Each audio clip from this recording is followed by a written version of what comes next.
Welcome back, everybody, to episode 10, season 10 of the Dose Leprechauns podcast. I am Nathan, Leprechaun Nate or Nathan. It's game 3, game day, looking to rebound, to say the least. We have a good show planned for everybody, get you a little fired up before the game starts here in about an hour, almost 2 hours. And we're excited. Are you excited for the game? Yeah, I'm always excited for Notre Dame football.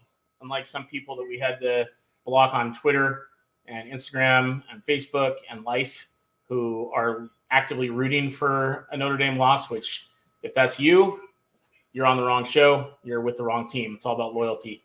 It was rough. It was terrible. This is the last we'll talk about it.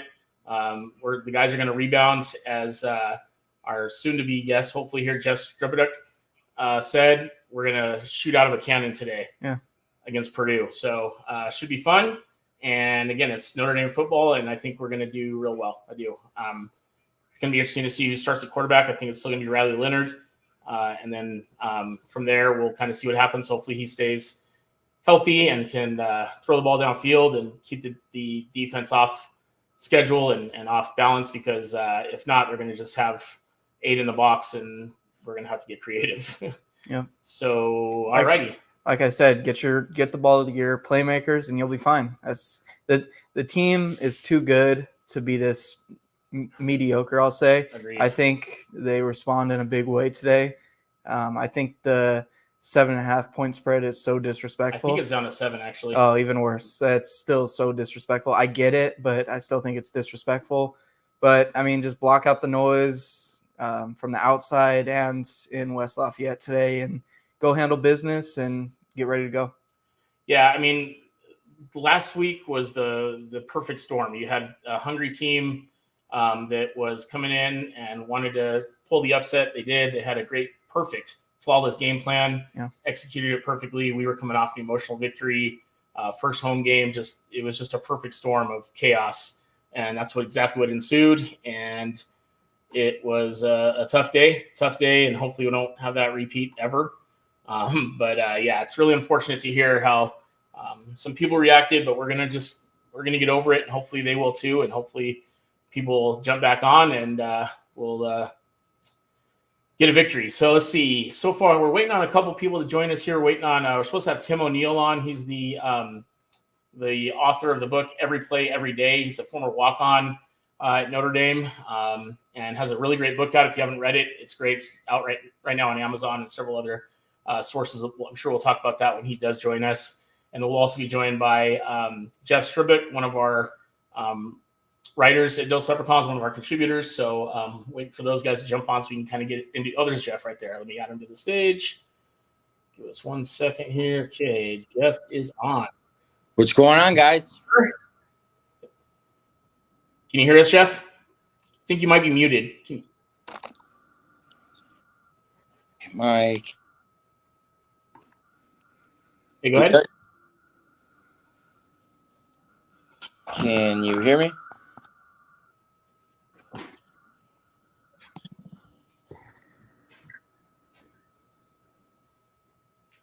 Still can't hear you, bud.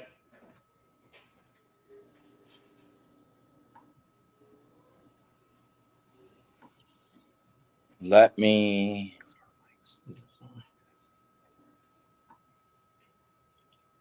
He's going to come back on. I think that was Jeff, one of our writers. And like I said, we're still waiting on Tim O'Neill from Every Play, Every Day. Let me make sure I told him the right time now that I think about it. I get confused on the whole time zone situation. Our viewers say they can hear him, so it must be they can hear him. Okay, good. Must be our fault. They can hear him or they can hear us? I think they can hear him. Oh, there's Jeff. Okay. Put him on the stage. Can you guys hear me now? Jeff? People can hear him. We can't. Can you hear me? Sorry, guys, for the issues on the feed here. Can you hear me now?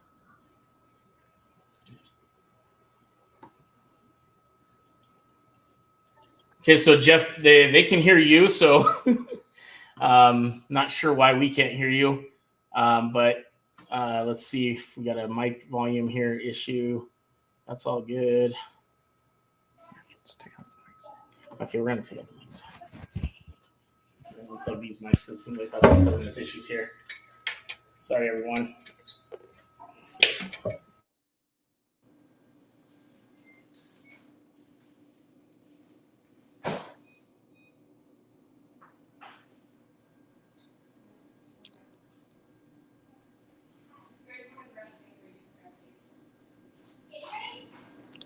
All right, can you hear us now, Jeff? Yeah. All right, here we go. Back in action. Are we good? Yep, we're good. Awesome. What's up, boys? Sorry about that. How we doing? I like that shirt, man. That's sweet. Yeah, this is the Shamrock series. Yep, the Army game. That's gonna be fun. Yeah. I got a beanie, so I'm excited to wear that in New York. So hopefully it'll be cold enough. Are you gonna go to that game, by the way? Still debating. Okay. Still All debating. Right. It's gonna be one of those kind of, we'll see. Game time decisions. Yeah. So all right. So we're still waiting on our guest. Hopefully he'll be able to jump on. Tim O'Neill, the former walk-on at Notre Dame, author of Every Play, Every Day.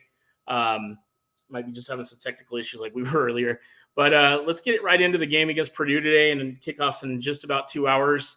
What are you looking to see? I quoted you earlier, and when you said yesterday in our chat that you're thinking Notre Dame's going to come out like a shot out of a cannon. So what gives you that confidence, and what are you looking for specifically today? I've been listening to reflecting a lot, listening to a lot of podcasts, just kind of going back in my Notre Dame fandom, and this team normally, and this is like the worst cliche to have, this team responds. This team always responds to adversity, and especially in the Freeman days, they've responded to adversity very, very, very well. As we remember after the Stanford game, they come out and absolutely pummeled Clemson. Marshall, like they went on the streak after Marshall. It's just one of those things that I feel that it's like, hey, the point's getting across. Let's go. Let's go. We're now from hero to zero. As I told my dad after the game, it's like, man, we were the heroes. Like Notre Dame's back, and then Northern Illinois happened, which, like we talked about, we're not going to go back too much on that. But I feel that the shooting out of the cannon was more referred to in the defensive perspective, because I feel that Al Golden's going to have these guys just flying on the field today. Yeah, I think I agree with that. I think the defense took last week personally, and I think the offense did too. You know, I mean, it's like you hit the nail on. You hit the nail on the head. Hero to zero. We went backwards, right? Like, yeah. Texas A&M on the road. Finally, a big road victory for the Irish. Everybody's fired up because of Marcus Freeman's pregame, whatever you want to call that, whatever that hype stuff was. And then we lose to a team we definitely shouldn't have lost to in the home opener. So yeah, I mean, it's really the frustrating part about the whole thing. Obviously, was the loss, and everybody takes it hard. We probably more so than others, probably more so than we should. Sure. But man, for people that 2 weeks ago were anointing Freeman as the next Lou Holtz and the next Eric Parsegian, and now fire Freeman. What?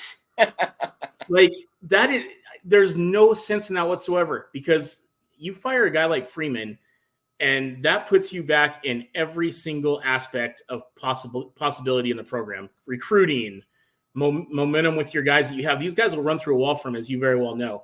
Yeah. So the Fire Freeman crowd are probably people that have only been fans since 2012 when we went to the BCS game, if I'm being honest. It's a bit much. It's just a bit much in 2 games into the season. I spoke to someone yesterday, and they're like, I'm not even watching the game. I'm like, good. You know, I mean, if that makes you feel better, good. But the thing of it is when this team, regardless if they're successful or not successful moving forward, you're going to really kind of see where the fan base turns into the finger-pointing crowd rather than the supportive crowd. I would rather see the supportive crowd because everyone has that good feeling about themselves, but I think we saw a lot of the finger-pointing crowd, and like you said, I think the biggest Fire Freeman aspect of what we would deal with if that was to happen would be any big name that you see on that field now that man has had a huge responsibility for. Yep. Couldn't agree more. So if you want to be set back into the days of where we don't have these I don't like bringing stars into it, but the high 4 stars, 5-star guys, with Marcus Freeman, that goes with Marcus Freeman. So I just hope people are cognizant of that. And the Urban Meyer booster talk, who knows? that I've heard that how many times? Twice now, 3 times. It's like, guys, let's get over it. Let's move forward. Let's see. Michael Kill has a question. He says, let me pull that up here real quick. Michael Kill says, we going to see more rotation on offensive side, QB specifically, if it's a slow start? Nate, you want to chime in there? Yeah, I don't think so. I think there's too much invested in Riley Leonard to, I don't want to say bench, but, put in Steve Angeli or Kenny Minchie or even CJ Carr. I think that's what college football is. I think there's just so much money tied into it now that, like, no matter how Riley does, it's probably his ship from here on out, unless barring an injury. Yeah. No. What do you think, Jeff? I'm on board with Nate here.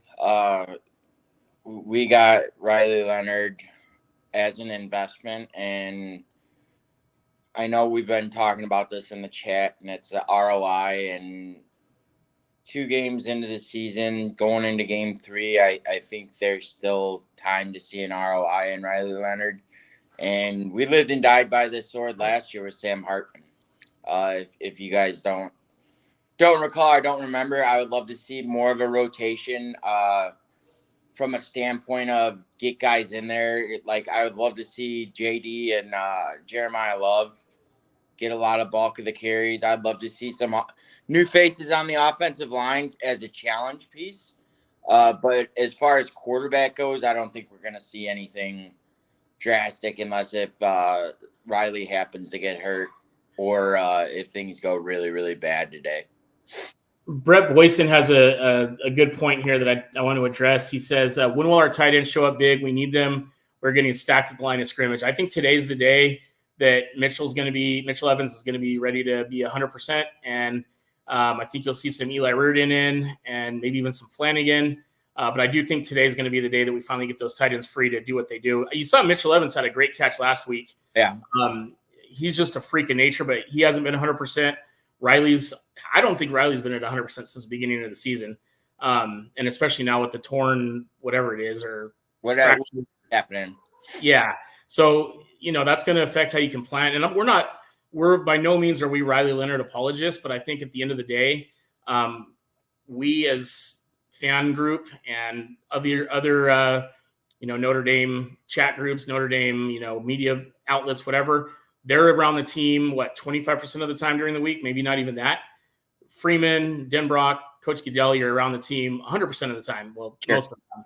So they are not, no matter what some of these knuckleheads may say, they're not actively trying to lose or actively just seeking with Riley Leonard for some arbitrary reason. They see something that they think that he's going to be able to win them football games. And I think that's what we're going to have to rely on. And if not, then we'll see. Maybe you go Minchie, maybe you go Angeli. I don't know what they're going to do. But what you said was perfect. Give Jeremiah Love the ball early, often. Let him hammer it down their throats. Let him hurdle somebody, and then for a change of pace, bring in Jadarian Price. I think another thing that people aren't seeing is if they switch and take out Riley, what does that show to the rest of the team? If you have one bad game, maybe 2, you're going to get benched. Like I think it sends a bad message to the rest of the team, especially this early. If it's week 6, week 7, I see it, but week 3, no way. And Matthew Rose said, "Hey guys, think Steve or Carr come in today? I definitely don't think Carr will. I could see Angeli coming in if Riley starts to look frazzled or hurt or anything like that. I could see Angeli getting some reps, maybe even. I would personally prefer Minchie. Angeli seems like a great dude, but I think Kenny Minchie has a much higher ceiling and better skill set."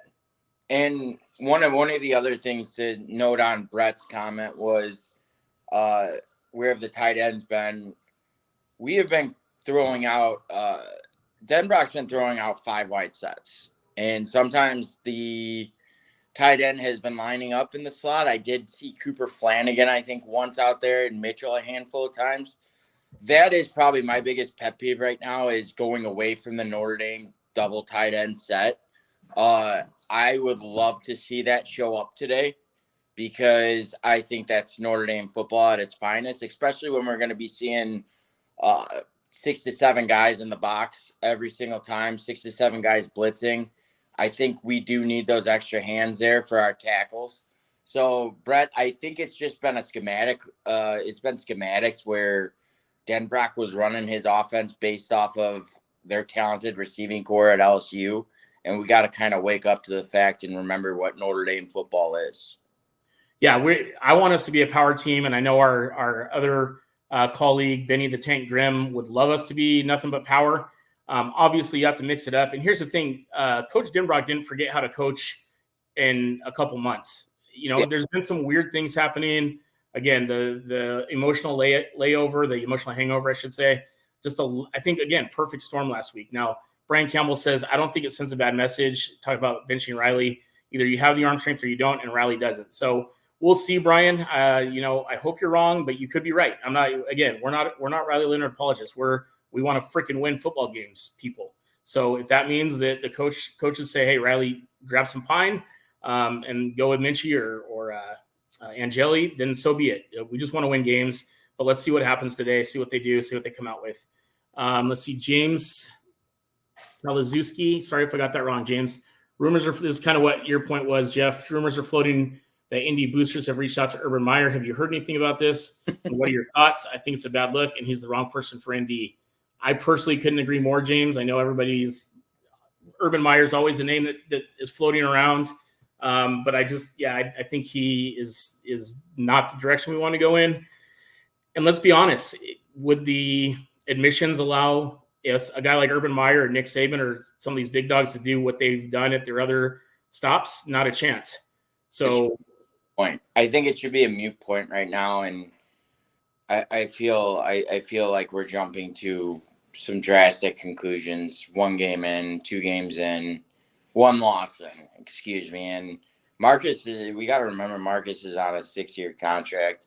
I think they're going to let this one play out with Marcus. In my own personal values, it's all about the extension at this point. And for sure, the right guy for the 5-6 years he's here. Pat McMillan says, Freeman said 2 weeks ago, we got to find a way to get Love the ball. Damn it, didn't do it. 2 touches into the 4th quarter, doesn't get it. Put your foot up someone's beep and turn them loose. I agree, Pat, and I think we will. I love that.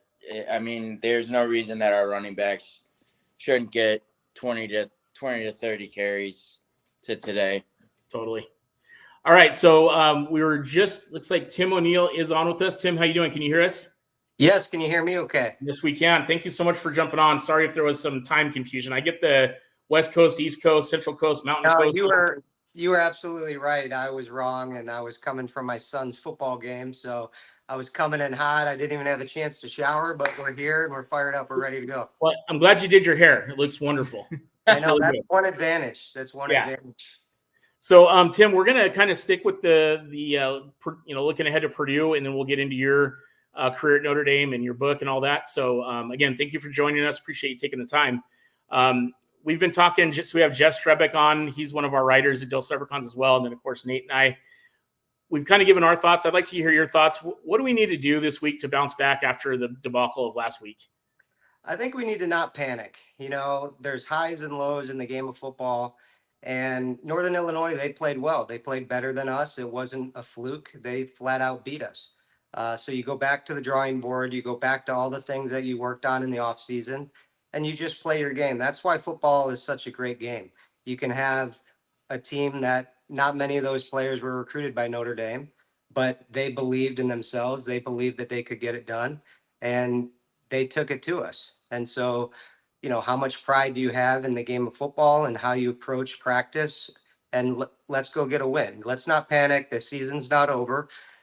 Back in when I was a junior, we started off 2-2. We were able to win 7 games in a row and go to the Fiesta Bowl. So that's what makes football such a great game, because anybody can beat anyone on any given day. And it's almost more surprising when it doesn't happen, right? Like you see it every weekend, and yet people are so shocked and so surprised. Not that I wasn't shocked that we lost to Northern Illinois, but I think it just reiterates the point that you got to come ready to play every week, and turnovers are critical. We had two, they had none, and you got to play each play and approach each day like the game is on the line, because it really is. And so the margin of error is we have no margin of error now. So we got to go out and get it done. And a lot of times when your back's against the wall, that's when you come out and play your best. So hopefully that happens today. So, Tim, as a former player for Notre Dame, and obviously understanding the magnitude and the gravity that comes with that as being a student athlete at Notre Dame, how do you block out the noise? I mean, especially nowadays with social media being so rampant and some absolute keyboard warrior, typewriter tough guys out there. How do you, as a player and a coach, how do you block out that noise and just get ready to kick some ass? Yeah, well, I think fortunately social media wasn't a thing back when I was playing 98 to 2002. So it is a different level of scrutiny. But I think these kids today, they've grown up with it. My kids are growing up with it. So hopefully they have some classes that they're taught how to use social media in a respectful way. And best case scenario, you don't listen to when they're telling you how great you are, and you don't listen when they're telling you how bad you are. So I think, that's what makes a good athlete, is the mental side. And if you can listen to people telling you how great you are and not believe it, and listen to people telling you how not great you are and not believe it, I think that's kind of the key. So these kids are mature. They've grown up with social media. I think they'll understand how to block it out. Love that point. Jeff, obviously you have some connections to the team with some couple players. Can you give us any insight on how that was handled this week? What's your take on the mental outlook right now, and how those student athletes? I want to remind everybody, student athletes, 18 to 22-year-olds, relax. But Jeff, from your perspective, how's the emotional layout right now? I actually talked. I actually talked to him on. I'm not gonna really say names, but I actually talked to him on Sunday on the phone for an hour. I had a great conversation, just discussing what was going through your mind during that whole game, and how you react, and then how do you move forward. And the answer was simple. It's business as usual for these kids at Notre Dame. And I know, Tim, you could probably nod your head to this. When you were 2-2 through 4 games, there's an expectation at Notre Dame that we all know of, and that's to win national championships. And I know him on the defensive side of the ball. They gave up 16 points, and honestly, it was 2 big chunk plays that they scored 10 of those on in the first quarter. So I think it's just that business as usual approach. And like I said, shooting out of a cannon, I anticipate this defense to play fast and to play really strong today, because they take things personal on the defensive side of the ball. Whereas we're still looking for that identity on offense. And just to sum it up, he's very confident about this week through the text messages that were exchanged, and they have a game plan, and it's all about execution at this point. We could talk about preparation, but being a former athlete myself, you could prepare all you want. It's about the execution when you get in between the lines. Jeff, Tim, for both you guys, what do you need to see today, if it is indeed Riley Leonard is the guy that they're going with all the way? What do you need to see from him today to be like, you know what, I think we're going to be okay here throughout down the stretch, right? So the rest of the season, what do you need to see from Riley today to say, I think we're going to be all right? I can start it. I think we got to get some easy completions, and we got to challenge them downfield. You got to throw the ball downfield. Even if it isn't successful, it forces your defense to kind of be back on their heels, know that it's a threat. But when we're not throwing the ball down the field, we did take a shot there. Unfortunately, that's when the interception happened. But that was the only time through 2 games that we've thrown the ball downfield. So I'd like to see us come out and, get Purdue on their heels a little bit. If we hit one of those early, it's going to be a different game. And then that gets Riley's confidence going. And, they've worked with him all off season. They believe he's the guy. And so they're going to go with him, and let's see if he can get it done. If not, they'll probably be looking to make a change at halftime, but hopefully it doesn't come to that. And, everyone wants to blame the quarterback. There's a ton of different things on both sides of the ball that could always have changed things. If the defense holds them to 16 points, you should be able to win the game. 16 points that's reasonable. If you can't score 3 touchdowns, that's on the offense. So the offense is usually slower to develop than the defense, as we all know. But this is game 3. Bless you. There's no more room for excuses. We got to get it done today. Jeff, how about you? I mean, Tim summed it up perfectly. It's confidence. Riley needs something to give him confidence to move forward with, whether it's if he strings together a nice run. But I would love to see like a string of completions, like he said, to get into a rhythm. Never really got into a rhythm against Northern Illinois, and it's all about rhythm because Texas A&M, he had Faison and more importantly, Bo Collins that were running those sharp out routes that he was throwing a really sharp ball that day, I thought. And Yeah. It all comes down to that. And even if it's love out of the backfield, I think he just needs to feel a ball, release his hand, and have confidence in that. And then the fear that I saw in his eyes on his home field last Saturday. So I think it's all about confidence, like Tim said, if it's a matter of completions or if it's a good run that he breaks off. Nate, what do you need to see from Riley early on? Yeah, just like Tim said, like just get his confidence, get his feet under him, and just let him get some easy throws in, maybe some checkdowns to J Love, and just get the offense rolling because there's so much talent on offense that, you get a few receptions. It was kind of like that in the Texas A&M game, that little slant third down conversion to Great House. That's what got things cooking. Like that's all you need to against Purdue. Take the life out of West Lafayette and their fans and get rolling and be Notre Dame. I really think there's some chemistry developing between Riley and Bo Collins, and I'd like to see him continue to go that route. Bo is going to catch everything you throw to him, and I think he can stretch the field a little bit or make a play after making the catch. So I'm looking to see some connections with our tight ends. I don't care who it is, and then Bo Collins to get loose. So I'm excited. I think we're going to be fine, and I still think we have a legit shot at running the table. And let's see what happens from there. So a couple of comments wanted to put in here. I really actually like this comment from Mike Sloan on YouTube. He says, talking about Riley Leonard, problem I have is that they're treating him as if he's a freshman that just started playing. An experienced quarterback shouldn't have these issues. Make it make sense.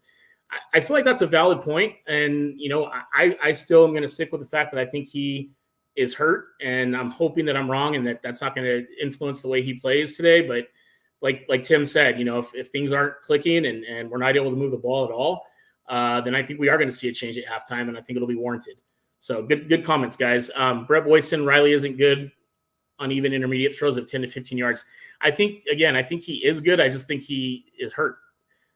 See, there was another comment I saw. Rick Munoz, it seemed to me last week Leonard was dropping back 10 yards in every pass play and seemed afraid to step up in the pocket, which, again, I think lends itself to a possible injury. Daniel Morrow, Purdue is going to load the box and make Riley a pocket QB. A lot of pressure on the offense. Yeah, this is really a lot of pressure, but you've got call it a gray-haired coach in Denbrock, and somebody that I think is going to come out ready to go and take it personally what happened last week. So, all right, let's move on. We'll continue to filter in some of the comments about the game here, but I wanted to give Tim some time as our special guest to talk about your career at Notre Dame, and then your book that you have that I definitely want you to talk about. In fact, you have 2 books out. So talk about both of those and let us know what's going on in your life. Yeah, so I think I, like most kids who grew up in a Notre Dame family, my dad went to Notre Dame, my grandfather, my great-grandfather. So I kind of learned at a young age that Notre Dame was a special place, and I was brainwashed, like a lot of us are, to where I didn't really have a choice in the matter. I went to my first Notre Dame game when I was 7, and that happened to be the game that Tim Brown returned back-to-back punts for touchdowns against Michigan State. And so that game, I got pretty lucky basically won Tim Brown the 1987 Heisman Trophy. And from that moment, I just knew I was going to play football at Notre Dame, and it didn't matter if anybody else believed that, because, I believed it. And so, kind of fast forward 14 years later, and I'm running down that same field. I got the ball in my hands and I can hear the crowd going crazy. So I've been very fortunate that I set a goal, I was able to achieve it, and I know what it feels like to have your dream come true. And so that was really the motivation behind writing my first book, which is Every Play, Every Day. I just wanted something to pass on to my future children. I didn't have any at the time. That was proof that dreams can come true. And so through that book, I've been lucky and fortunate to speak to elementary school students, middle school, high school, different organizations. And when I would talk to elementary school students, they weren't old enough to read Every Play Every Day because it was geared more towards an older audience. And so in the back of my mind, I always thought, wouldn't it be cool to have a children's book that they could relate more to, that had pictures? And so I always wanted to do it, but I never kind of got around to it. And then about a year and a half ago, I was at my house in Michigan where my parents live. I was going through some old drawers and I came across a scrapbook that my mom had made for me. You know how moms do. She started in Pee Wee football all the way through high school. I'm talking, banquet pamphlets, newspaper clippings. And there was a poem in there that I'd written when I was 11. And that poem ultimately became the first 2 pages of my new children's book, which is titled Tiny Tim's Notre Dame Football Dream. And, the first 2 pages were basically putting the gold helmet on, hearing the crowd scream. Since I was little, this has been my dream. But this isn't a dream like wishing you were a king or queen. This is a dream that will come true, I promise you. And so I kind of needed my 11-year-old self to kick me in the tail to get the children's book across the finish line. But I'm really happy with how it turned out. And I'll be at Notre Dame at the bookstore for the Miami of Ohio game, doing a book signing for both of those. And, really for me, I trade natural gas as my day job. It's just a creative outlet for me where I get to, kind of give back. The whole goal with these books is not to make money. It's to, if one person reads it and says, hey, this impacted me positively, that's why I do it. And that's the why for me. Sure. No, that's awesome. I appreciate the insight on the book and why you decided to go that route. Can you talk a little bit about your time in Notre Dame? What was it like to run out of that tunnel with that gold helmet? Like, you hear in Rudy and like all of us dream, I was only able to do it because I paid money to go to fantasy camp, but you actually lived the dream. So what was that like? Talk us through that. Well, so I wasn't recruited to go to Notre Dame, right? I recruited myself to go there. Once I was accepted into the university, I put together. Now this is pre-YouTube, Nate, so kind of bear with me. You had to get 2 VCRs together, splice them, come up with your best plays. So I put a highlight tape together, letter of recommendation from my head coach John Walker, and I sent that to all Division I schools. And, the recruiting coordinator at the time was Bob Kamel. He was a recruiting coordinator under Holtz. And he called me. I answered the phone and he said, hi, Tim, this is Bob Kamel, University of Notre Dame football. We got your tape. We want you to come here and join the team. And so I had to kind of pinch myself in that moment because he told me that I was on the team. And so when I got to Notre Dame, I went to the football office. He was the only coach that knew who I was or knew my name. And I basically probably called the recruit or Coach Kamel about 20 times. There was another walk-on named Matt Sarb. We both lived in the same dorm, and we were both told we were going to be able to be on the team. But it really took us, even after him telling us we were on the team, we probably called him 20 times. Finally, we were able to get our physical, and we got fitted for our uniforms, but nobody ever told us when we could go out to practice. But we had our uniforms, so Matt Sarb and I were like, we're just going to go out to practice. So my first practice, I was in full pads and I'm out there and I see the head trainer gets a call and he's like, Tim O'Neill, Matt Sarb, he doesn't have any idea who we are. He figures out who we are. He's like, you guys got to go back to the football office because Bob Kamel wants to see you.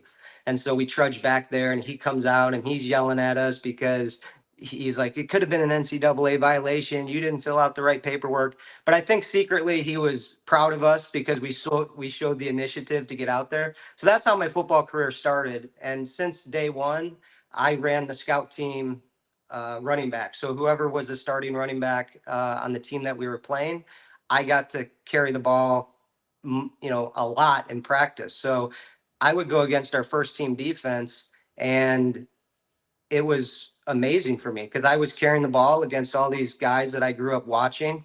And so that's really, I think, I became a better running back through the competition that I was competing against.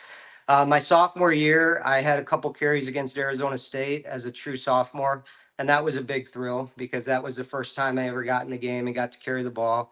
My junior year, just a quick story: we were playing against Navy in the Citrus Bowl in Orlando, and I was a running back, but Urban Meyer was a wide receiver coach, and I had helped him out in some drills because he knew that I was quick and he knew that I could, move around and make his wide receivers work hard to block me. And so I think as a, kind of a thank you and for all the hard work, he put me in at wide receiver against Navy in Orlando. And so I played about the last 6 minutes of that game. And then our senior year was kind of the year where everything's supposed to come together for you, for the team, and all the work that you put in. And that was the year we went 5-6 with Davey in his last season. We beat Purdue in the season finale, but I didn't play at all my senior year. And of course, that was massively disappointing because that was the year that I thought I'm going to start on special teams. In the back of my mind, I'm like, this is the year I have a chance to get a scholarship. For whatever reason, it didn't happen for me. And so I decided that it didn't matter how much it was going to cost me, I was going to come back for my 5th year. And that's when we brought in Coach Willingham from Stanford. And I was able to earn a scholarship. So that was probably the happiest day of my life when I was able to call my parents and say, hey, I got a scholarship to Notre Dame, because that was, 5 years of work where nobody sees you, nobody is paying attention. And that was validation for me that, hey, you're one of the guys, you're on scholarship. I was starting on special teams by that point, traveled to all the games, and then kind of my, I guess, claim to fame in the last game of the season, I had a 42-yard run, which ended up being the longest run of the season by a running back. And, that was just, it didn't matter that we were winning 42-0. All that mattered was, this is my opportunity to show that I can play football at Notre Dame. And that's what I would say to all the kids out there. If you're not playing, when you do play and when you do get your opportunity, do the best job possible so that they have no other choice but to play you, right? So every time that I got an opportunity, whether it was in the spring game, in practice, I did something positive that made the coaches say, hey, maybe we should give him a chance. Coach Davies said he was going to get me on a kickoff return. That never happened. But the reason he said that was because of the effort that I gave every day in practice. And, there's a lot of my walk-on teammates that never got the opportunity to play. And it wasn't because, they didn't deserve it or weren't good enough. It just didn't happen for whatever reason. So, there was definitely a bond among all us walk-ons, and we cheered for each other. We wanted them to get an opportunity. And so, that 5th year, kind of everything came together for me and kind of proved to me that, dreams do come true. And it's kind of when you least expect it, when you're about ready to quit or you're about ready to say, hey, I don't know if I can push any further. I think I've done everything I can. Keep pushing, because you're eventually going to break through. That we need to end on that note, because that was amazing. But before we do, can you let everybody where they can purchase your books, and then just go over again when you're going to be on campus and Sure. Sure. So everyplayeveryday.com. You can purchase both books there, and there's a little area where you can say who you want it signed to or how you want it personalized. So that's everyplayeveryday.com. Of course, you can get both books on Amazon, but those aren't personalized. And then the book signing is at the bookstore on Saturday from 9:30 to 11 during the weekend of the Notre Dame Miami Ohio game. Nice. Okay, cool. Yeah, I hope everybody will head over there. Jason Lynch on YouTube wants to know, is your book illustrated by Jared Basker Art? It is not. Nope. But I have seen some of the stuff Jared's done on Facebook, and he's very talented. Yeah, definitely. That's awesome. Love it. Yeah, I hope a lot of people go and see you. We'll continue to promote that, your appearance over there, because I think it would be really cool for people to meet you and take some photos and get the book signed. I personally love the autograph books, so that'll be great. But Tim, Jeff, thank you guys so much for joining us. We're going to jump off here as well and just say that go Irish. I feel good about today. Go Irish, beat Purdue. And we'll see you guys next week. Go Irish. Take care, Thanks for everybody. having me, guys. Appreciate it. Thank you, Tim. Thanks, Jeff. Take care. God bless, guys.